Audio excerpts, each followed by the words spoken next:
أعوذ بالله من الشيطان الرجيم. بسم الله الرحمن الرحيم. ياسين والقرآن الحكيم إنك لمن المرسلين على صراط مستقيم تنزيل العزيز الرحيم لتنذر قوما ما أنذر آباؤهم فهم غافلون لقد حق القول على أكثرهم فهم لا يؤمنون إنا جعلنا في أعناقهم أغلالا فهي إلى الأذقان فهم مقمحون وجعلنا من بين أيديهم سدا ومن خلفهم سدا فأغشيناهم فهم لا يبصرون وسواء عليهم أأنذرتهم أم لم تنذرهم لا يؤمنون إنما تنذر من اتبع الذكر وخشي الرحمن بالغيب فبشره بمغفرة وأجر كريم إنا نحن نحيي الموتى ونكتب ما قدموا وآثارهم وكل شيء أحصيناه في إمام مبين واضرب لهم مثلا أصحاب القرية إذ جاءها المرسلون إذ أرسلنا إليهم اثنين فكذبوهما فعززنا بثالث فقالوا إنا إليكم مرسلون قالوا ما أنتم إلا بشر مثلنا وما أنزل الرحمن من شيء إن أنتم إلا تكذبون قالوا ربنا يعلم إنا إليكم لمرسلون وما علينا إلا البلاغ المبين قالوا إنا تطيرنا بكم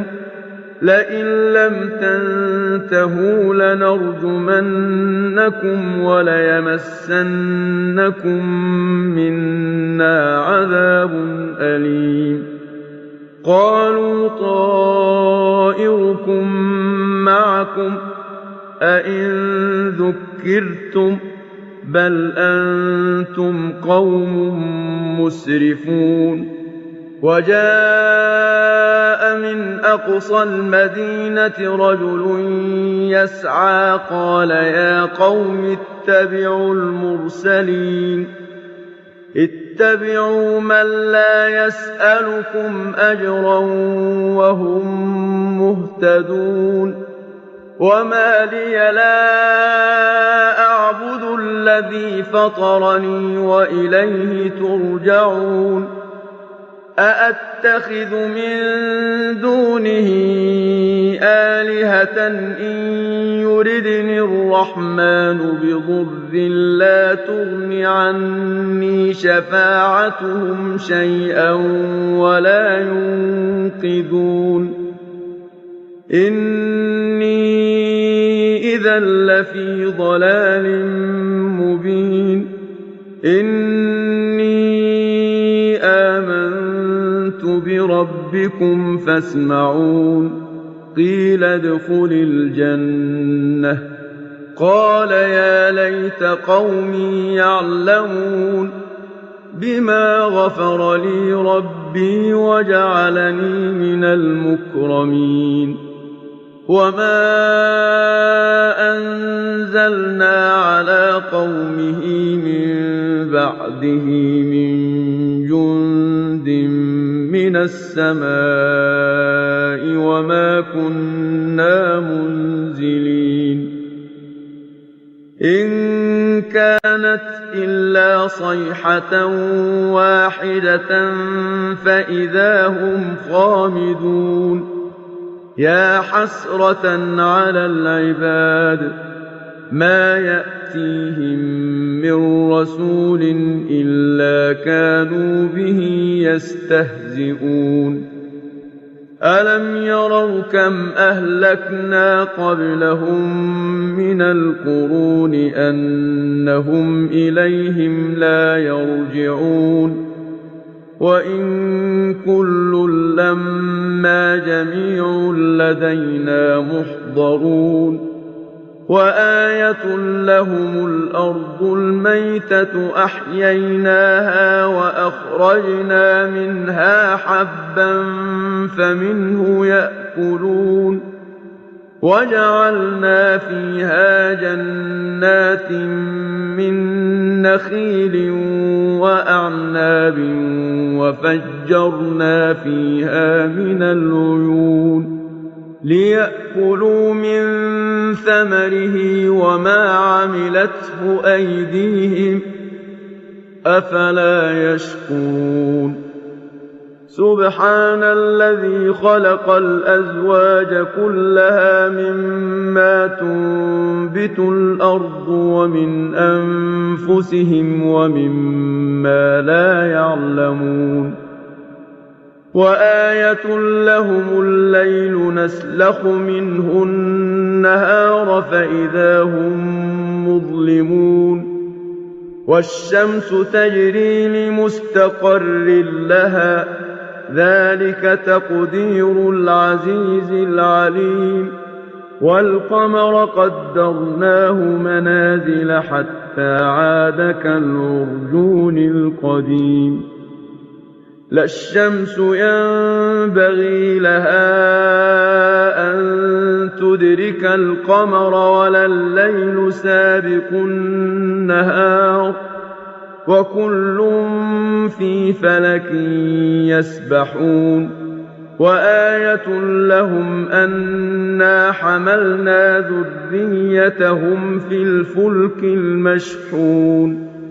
وخلقنا لهم من مثله ما يركبون وإن نشأ نغرقهم فلا صريخ لهم ولا هم ينقذون إلا رحمة منا ومتاعا إلى حين وإذا قيل لهم اتقوا ما بين أيديكم وما خلفكم لعلكم ترحمون وما تأتيهم من آية من آيات ربهم إلا كانوا عنها معرضين وإذا قيل لهم أنفقوا مما رزقكم الله قال الذين كفروا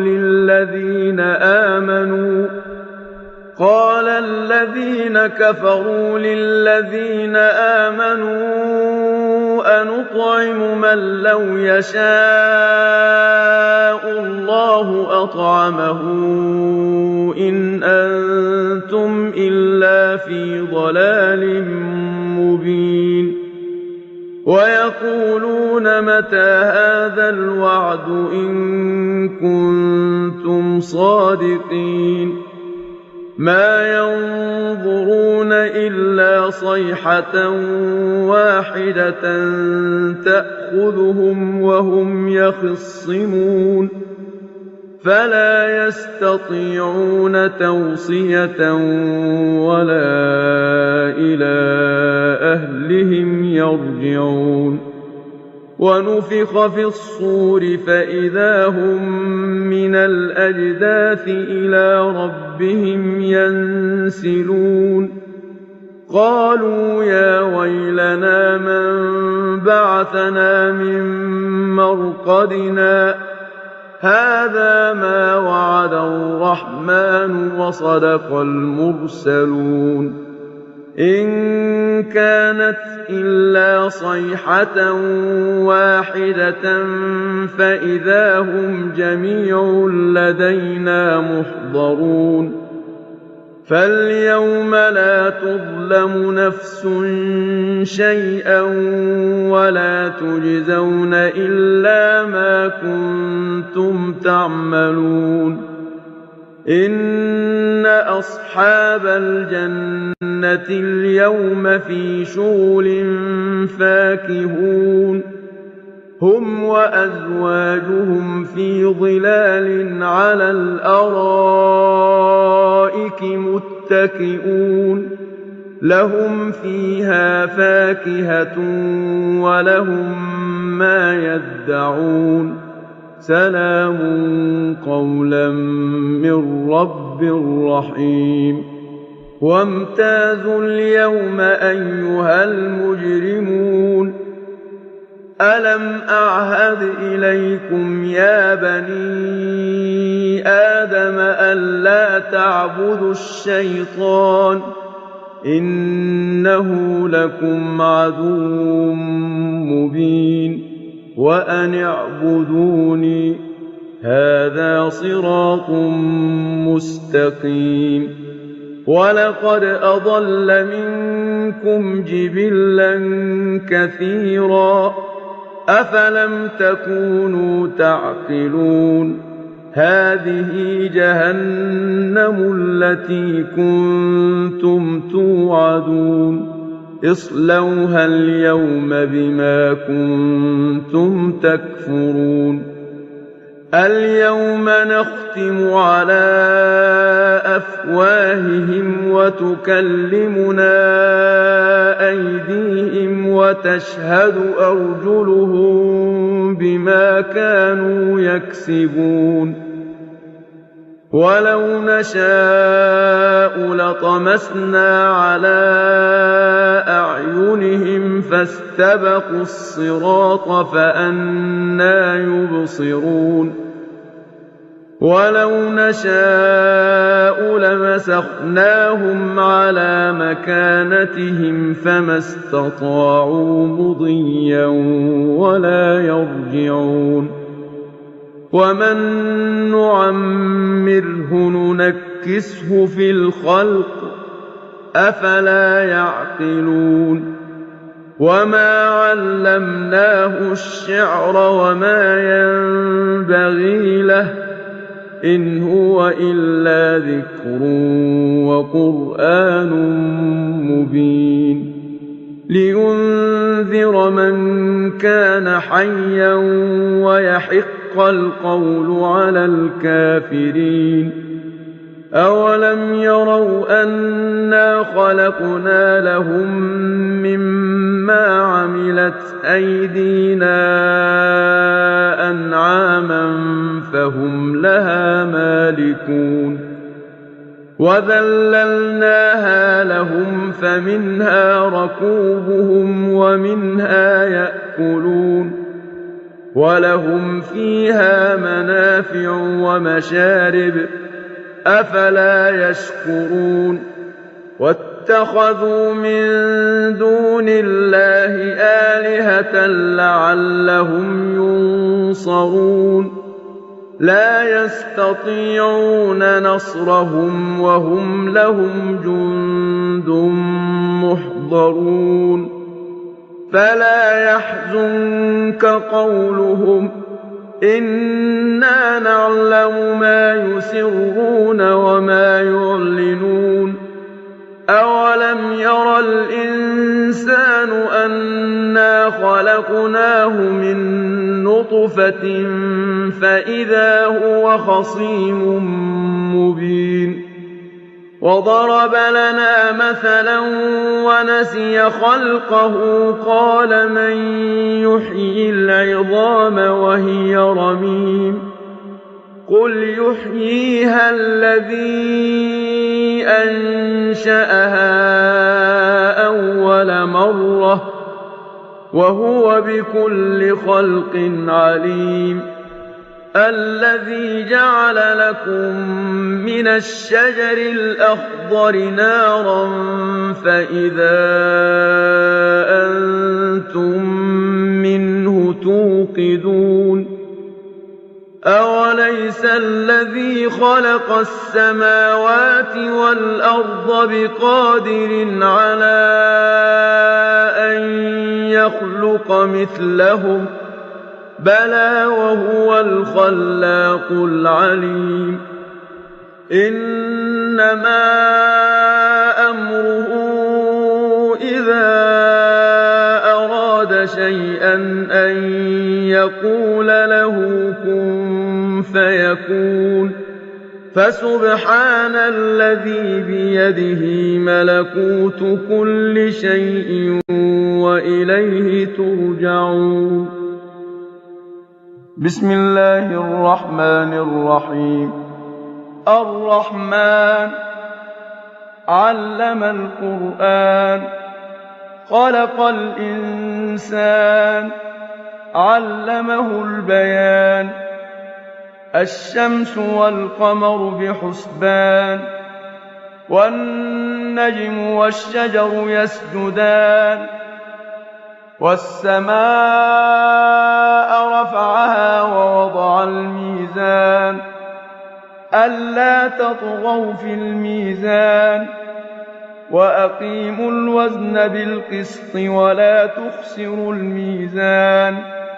والأرض وضعها للأنام فيها فاكهة والنخل ذات الأكمام والحب ذو العصف والريحان فبأي آلاء ربكما تكذبان خلق الإنسان من صلصال كالفخار وخلق الجان من مارج من نار فبأي آلاء ربكما تكذبان رب المشرقين ورب المغربين فبأي آلاء ربكما تكذبان مرج البحرين يلتقيان بينهما برزخ لا يبغيان فبأي آلاء ربكما تكذبان يخرج منهما اللؤلؤ والمرجان فبأي آلاء ربكما تكذبان وله الجوار المنشآت في البحر كالأعلام فبأي آلاء ربكما تكذبان كل من عليها فان ويبقى وجه ربك ذو الجلال والإكرام فبأي آلاء ربكما تكذبان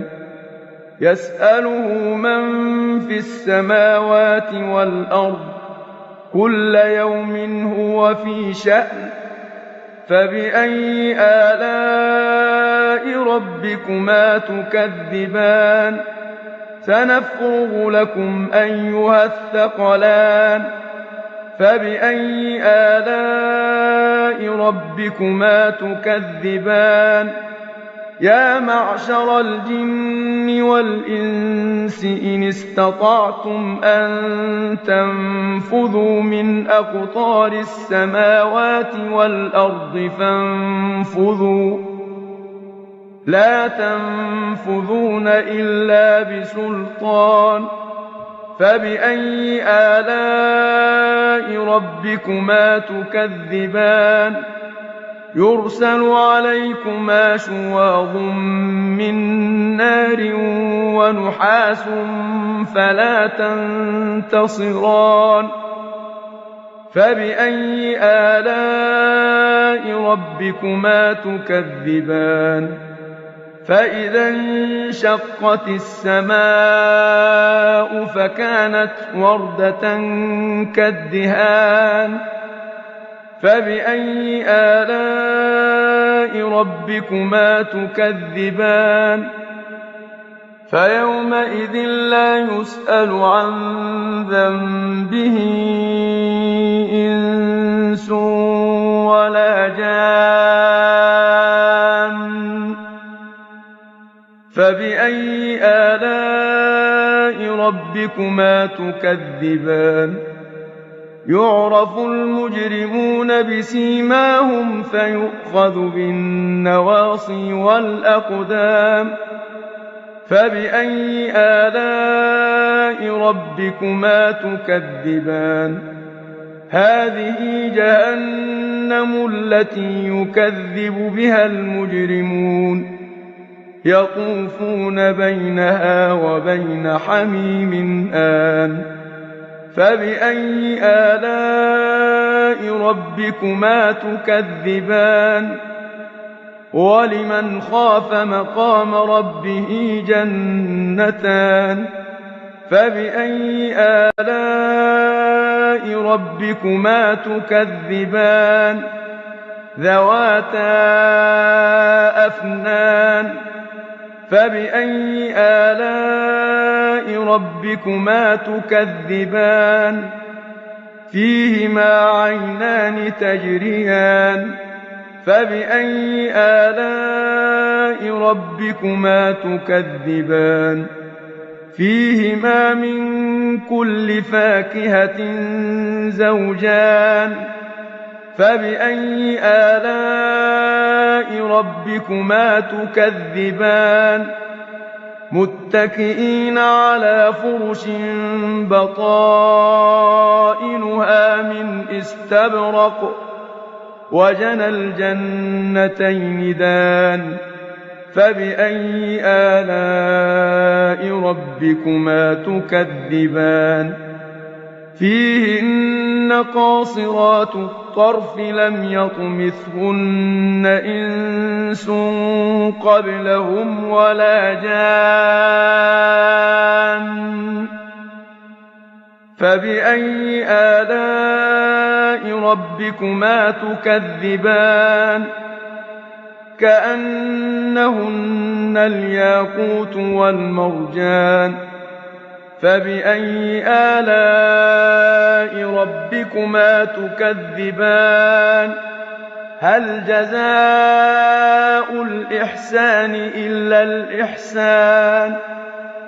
فبأي آلاء ربكما تكذبان ومن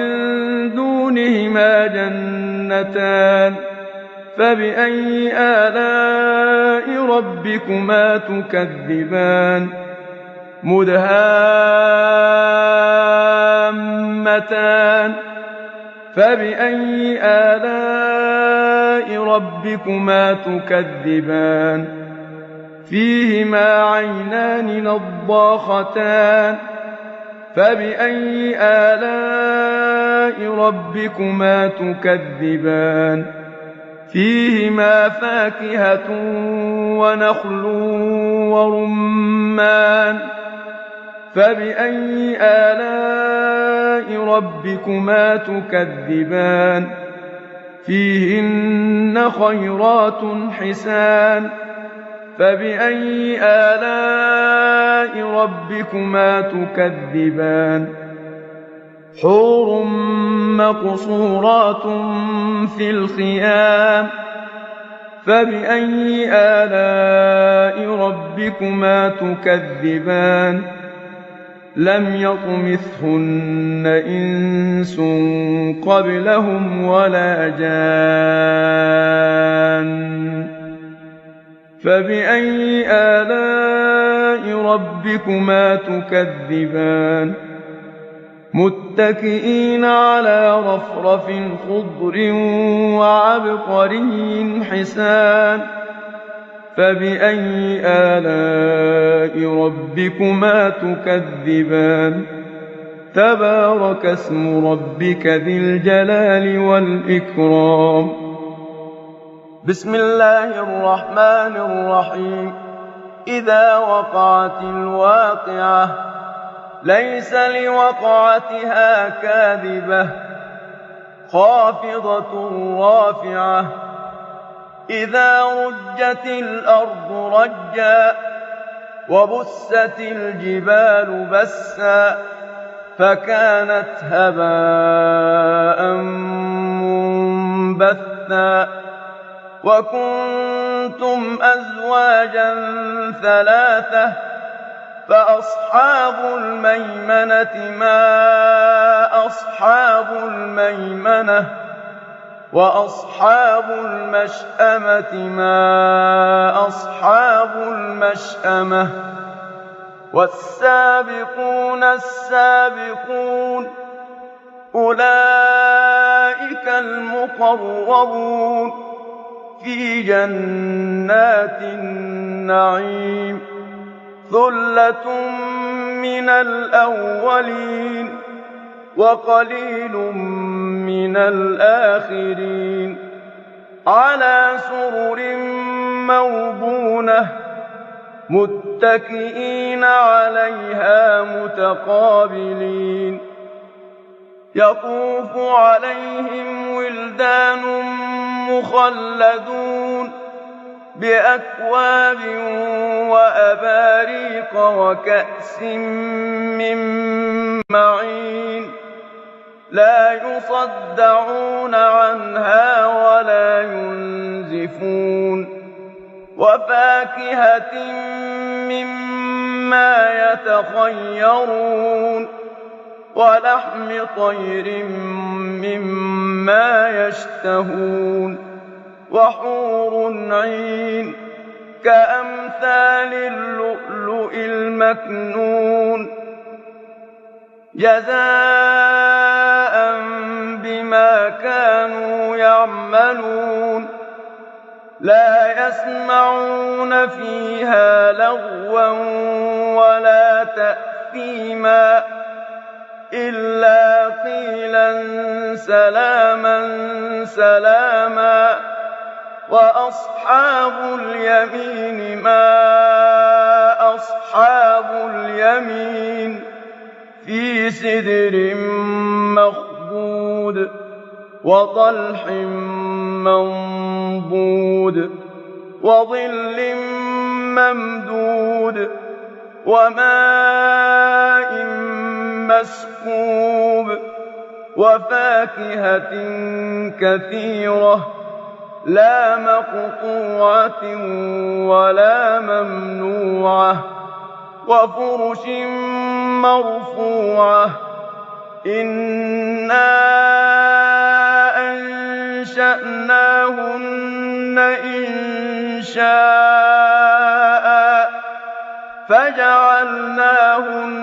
أبكارا عربا أترابا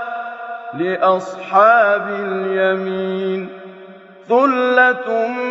من الأولين وثلة من الآخرين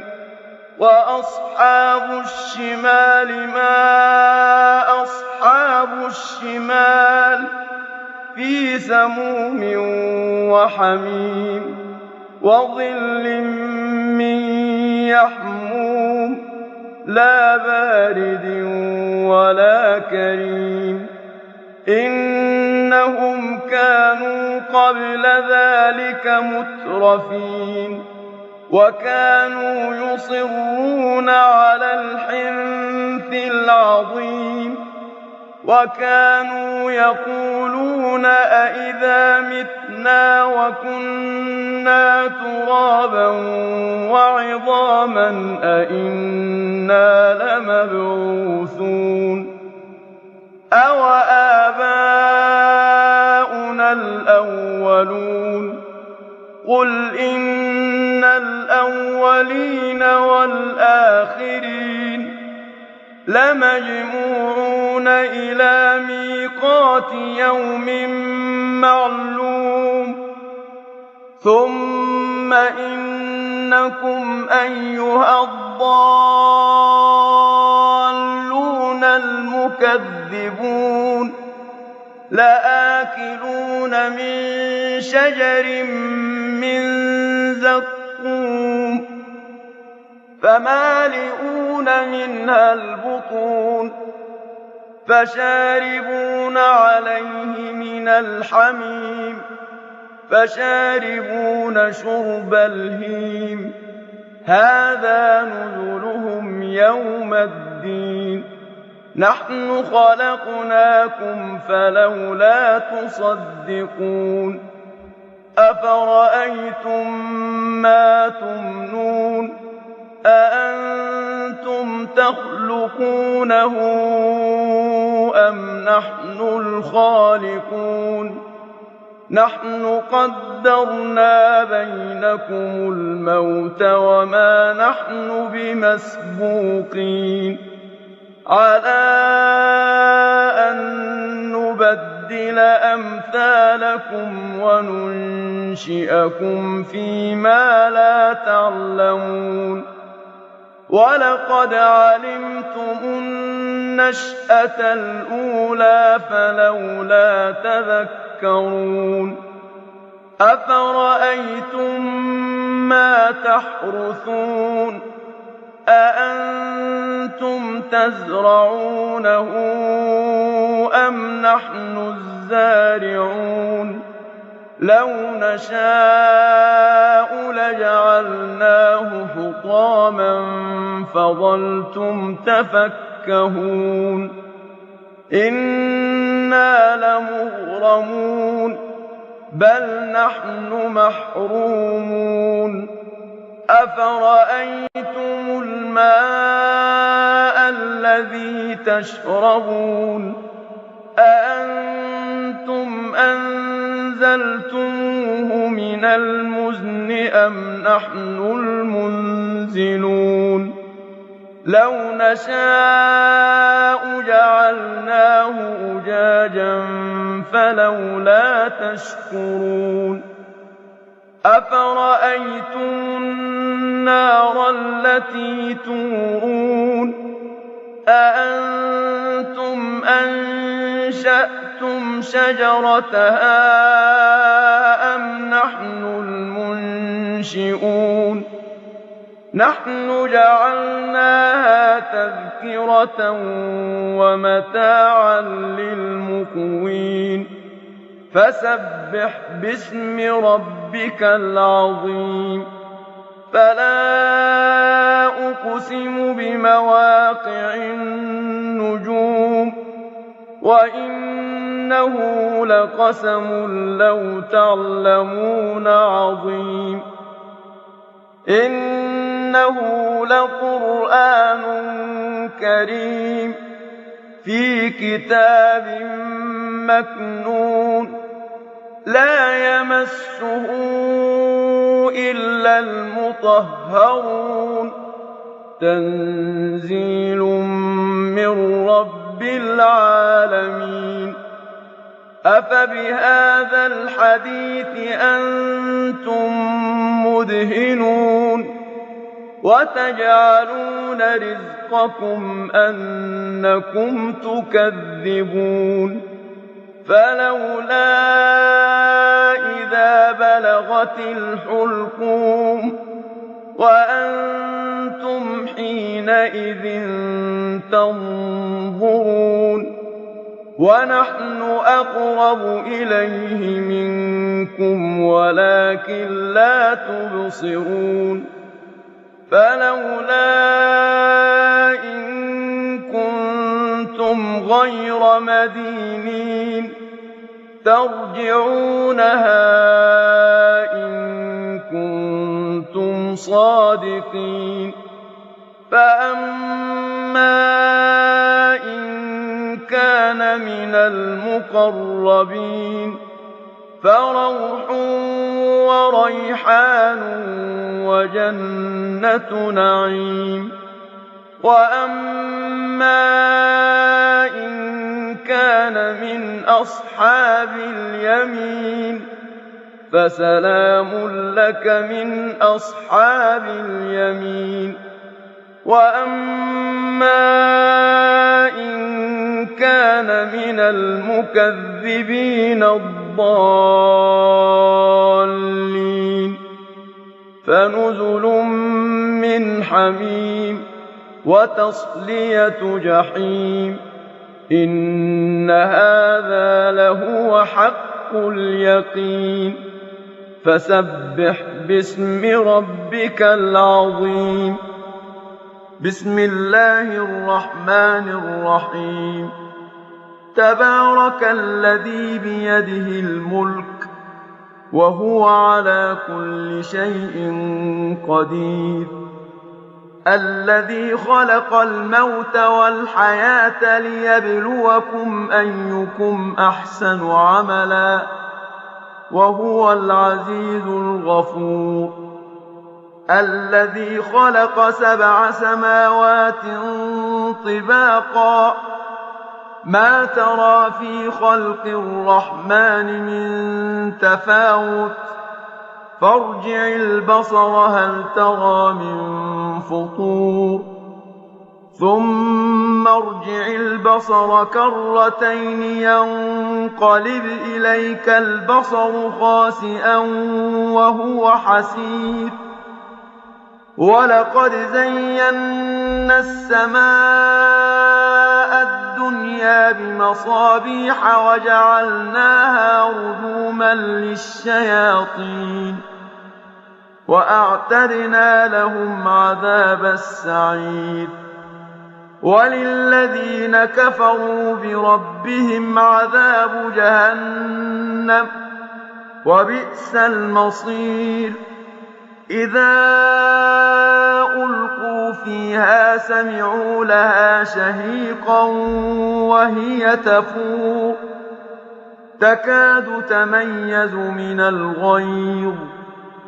كلما ألقي فيها فوج سألهم خزنتها ألم يأتكم نذير قالوا بلى قد جاءنا نذير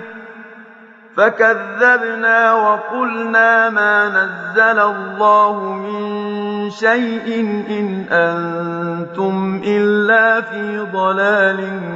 كبير وقالوا لو كنا نسمع أو نعقل ما كنا في أصحاب السعير فاعترفوا بذنبهم فسحقا لأصحاب السعير إن الذين يخشون ربهم بالغيب لهم مغفرة وأجر كبير وأسروا قولكم أو اجهروا به إنه عليم بذات الصدور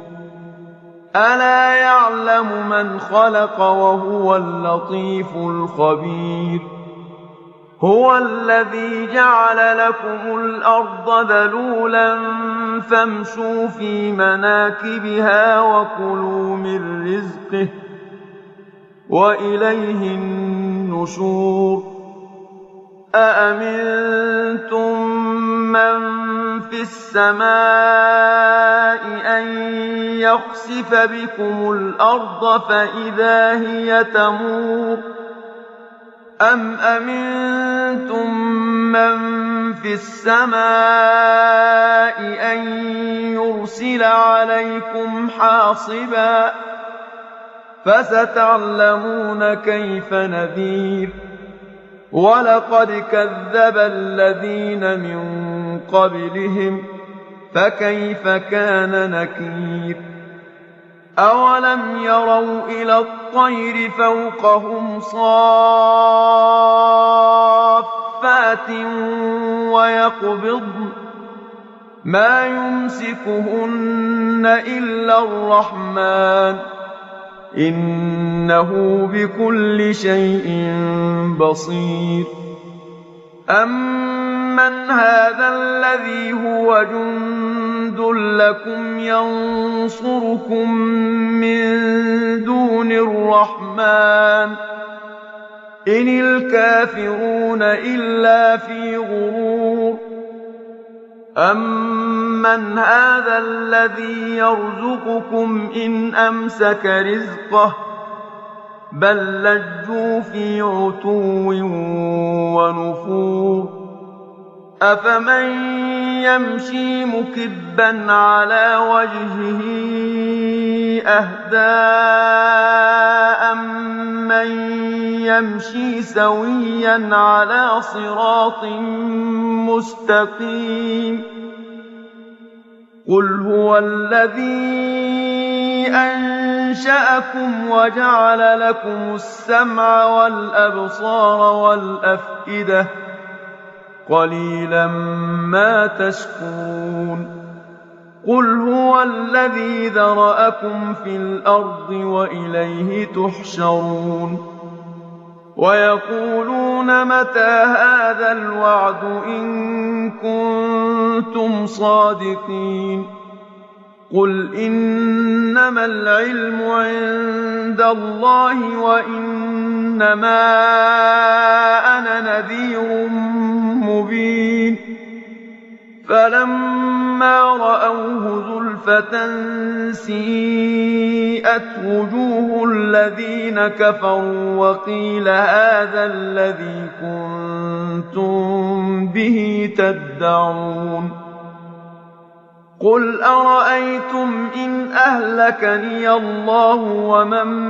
معي أو رحمنا فمن يجير الكافرين من عذاب أليم قل هو الرحمن آمنا به وعليه توكلنا فستعلمون من هو في ضلال مبين قل أرأيتم إن أصبح ماؤكم غورا فمن يأتيكم بماء معين